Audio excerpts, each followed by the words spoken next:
తల్లి జన్మనిస్తే తండ్రి తన ఆలనపాలన చూసుకొని విద్యాబుద్ధులు నేర్పించి ఒక ప్రయోజకుని చేసి సమాజంలో ఎలా బతకాలి, ఎలా ఉండాలి, ఎలా ముందుకు సాగాలని నేర్పించాడు తండ్రి. అలాంటి తల్లిదండ్రులను ఒక కర్కోటకుడు చిత్రహింసలు పెట్టేటువంటి ఒక వీడియో దాదాపుగా 2-3 రోజుల నుంచి సోషల్ మీడియాలో చాలా వైరల్గా మారింది. ఆ వీడియో చూస్తే కూడా ఎంత దారుణంగా తల్లిని కొడతాండు, తంతాండు, వెంట్రుకలు బట్టి గుంజుకపోతాండు.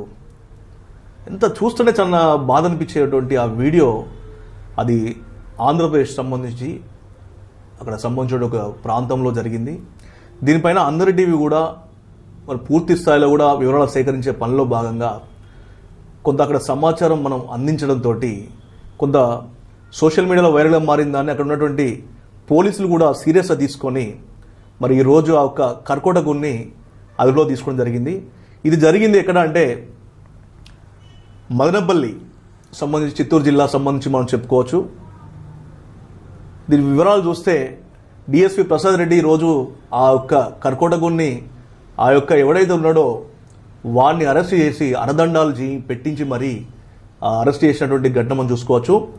తల్లిదండ్రులపై దాడికి పాల్పడ్డ వ్యక్తిని పోలీసులు అరెస్ట్ చేసి అరదండాలు నిందించారు. నిందితుడి అరెస్టుకు సంబంధించిన మదనపల్లి డిఎస్పీ ప్రసాద్ రెడ్డి కథనం మేరకు మదనపల్లి నీరు గట్టువారిపల్లి అయోధ్య నగరంలో కాపురం ఉంటున్న వృద్ధ దంపతులు వెంకటరమణారెడ్డి లక్ష్మమ్మలను బి కొత్తగూడెం మండలం బయ్యప్పగారి పల్లి పంచాయతీ గుంతవారిపల్లి నుంచి బయలుదేరవు కోసం వచ్చి మదనపల్లి నీరు గట్టువారిపల్లి అయోధ్య నగరంలో కాపురం ఉంటున్నారు. అయితే వీరికి 4 సంతానంగా రెండో కొడుకు శ్రీనివాసులు రెడ్డి ఆస్తి పంపకాల విషయంపై కొంతకాలంగా తల్లిదండ్రులతో గొడవ పడుతున్నాడు. ఈ క్రమంలో శనివారం అయోధ్య నగరంలో ఉన్న తల్లిదండ్రులు రమణ లక్ష్మమ్మలను ఆస్తిలో వాటాలు పంచాలని నిలదీసి మాట పెరిగి తనకు ఆస్తిలో వాటాలు పంచడంలో వివక్ష చూపించారని శ్రీనివాసులు విచక్షణ కోల్పోయి దాడి చేసి చితకబాదాడు. వయోవృద్ధులైన తల్లిదండ్రి అని కూడా చూడకుండా కాళ్ళతో ఎదపై తడుతూ జుట్టుపట్టి లాగి చేతులతో కొట్టడంతో ఆ వృద్ధ దంపతులు తీవ్రంగా గాయపడ్డారని తెలిపారు. ఘటనపై బాధితుల ఫిర్యాదుతో 2 టౌన్ పోలీసులు రంగప్రవేశం చేసి అనంతరం నిందితులను అదుపులో తీసుకుని విచారణానంతరం శ్రీనివాసరెడ్డిపై వివిధ సెక్షన్ల కింద కేసు నమోదు చేశామని చెప్పారు.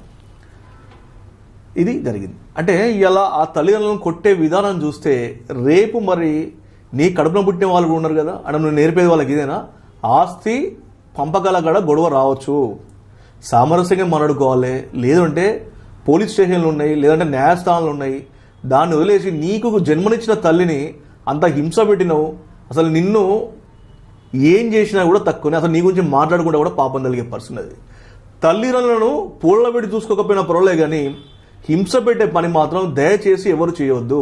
మిమ్మల్ని పూలలో పెట్టి నడిపేయండి, పూలలో మమ్మల్ని కూర్చోబెట్టండి, రోజు మమ్మల్ని కాళ్ళు మొక్కండి అని చెప్పట్లే కానీ ఆ కాళ్ళు బట్టి గుంజద్దని వాళ్ళు వేడుకుంటారు. వయో భారంతో బాధపడుతున్న ఆ వృద్ధ దంపతులకు మీరు చేయుత కాకపోయినా పర్లే కానీ చేతులు ఇరగొట్టే పని చేయొద్దని చెప్పేసి మేము కూడా అందరి పక్షాన సవినయంగా కోరుకుంటున్నాము. సోషల్ మీడియాలో వైరల్గా మారినటువంటి ఆ వీడియోపై చాలామంది స్పందించిళ్ళు.